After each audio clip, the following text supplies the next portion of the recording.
Hello guys, another day, another DIY. Dahil po gusto ko po ng leggings, nagpagawa po ako kay mama. Tinilangan ko din pala siya na magpasok ng sinulid sa karayong. Para po mapagbadaliin ang type ni mama. At ito na po guys, excited na po ako matapos na ito. Para naman po maisot ko na. At ito nga po, ginugupit po ni mama yung madidiling damit ko.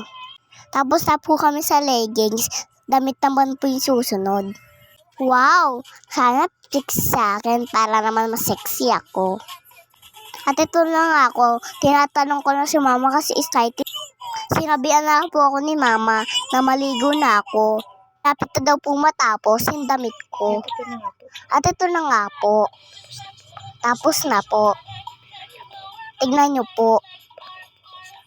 Bagay po ba sa akin? Oh, pak. Sino ako dyan? Ganda ko po ba? Manis. Yun lang po. Subscribe po sa nanonood. Bye!